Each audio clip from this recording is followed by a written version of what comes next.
सर्व शाळा ग्रामपंचायती या ठिकाणी CCTV कॅमेरे बसवावेत अशा प्रकारच्या सूचना शासनाने दिलेल्या आहेत। त्या संदर्भात भातकुली पंचायत समितीमध्ये जे गटशिक्षण अधिकारी आहेत त्यांच्या केबिनमध्ये मी आलो आहे आणि माननीय दीपक कोकतरे साहेब गटशिक्षण अधिकारी यांच्याशी ह्या विषयावर मी चर्चा करीत आहेत की या संदर्भात आपल्या स्तरावर काही कारवाई आहे का CCTV कॅमेरे बसण्याबद्दल, तर त्याबाबत थोडंसं आम्हाला सांगावं। बघा, आता 21 ऑगस्टला शालेय शिक्षण आणि क्रीडा विभागाचं एक पत्र आलं होतं। त्या अनुषंगाने सांगण्यात आलं की सर्व शाळेंमध्ये जे लोकल बॉडीचे असू दे, खाजगी अनुदानित असू दे किंवा सेल्फ फायनान्स शाळा असू दे, तर सर्व शाळांमध्ये आपल्याला CCTV लावायचे आहे। नंतर त्या अनुषंगाने 22 ऑगस्टला पण माननीय संचालक महाराष्ट्र राज्य पुणे यांचं पण पत्र आलेलं आहे आणि त्या अनुषंगाने आपण शुक्रवारी ह्या कार्यालयातून गट शिक्षण अधिकारी कार्यालय पंचायत समिती इथून आपण एक पत्र मुख्याध्यापक आणि सर्व केंद्र प्रमुखांना काढलेलं आहे। त्यामध्ये आपल्या शाळेंनी काय कारवाई करायची सगळं सांगण्यात आलेलं आहे।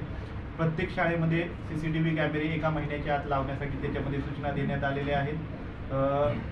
तसंच आपलं जर CCTV कॅमेरे एका महिन्याच्या आत नाही लावले तर शाळेच्या मान्यतासुद्धा रद्द करण्याचा प्रस्ताव पुढे जाऊ शकतो।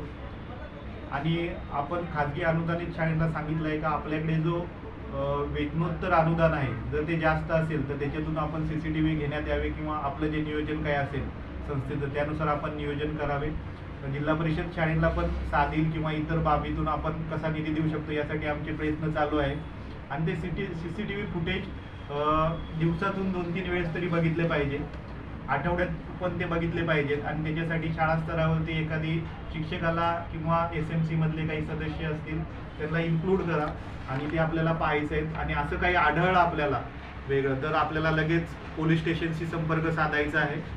आणि जे काही शिक्षकेतर कर्मचारी असतील, शिपाई असतील किंवा आपण आता युवा रोजगार अंतर्गत जे आपण कंत्राटी शिक्षक म्हणजे कंत्राटी प्रशिक्षणार्थी नेमतोय तर त्यांना रुजू करून घेताना आपल्याला त्यांचं कॅरेक्टर सर्टिफिकेट लागेल, म्हणजे पुढे काही अशी भविष्यात जशी आता घटना घडलेली तशी घडता कामा नये या सूचना आमच्याकडून देण्यात आलेल्या आहेत। धन्यवाद सर। या संदर्भात शासन स्तरावर, प्रशासन स्तरावर, तालुका स्तरावर मेसेज गेलेला आहे आणि त्यावर कारवाई सुरू आहे अशा प्रकारचं माननीय दीपक केकतपुरे साहेब शिक्षणाधिकारी यांनी सांगितलेलं आहे आणि त्यांनी आम्हाला जो त्यांचा मूल्यवेध दिलेला आहे त्याबद्दल आम्ही धन्यवाद आहोत आमच्या ग्रामदर्शक YouTube चॅनलतर्फे। थँक्यू।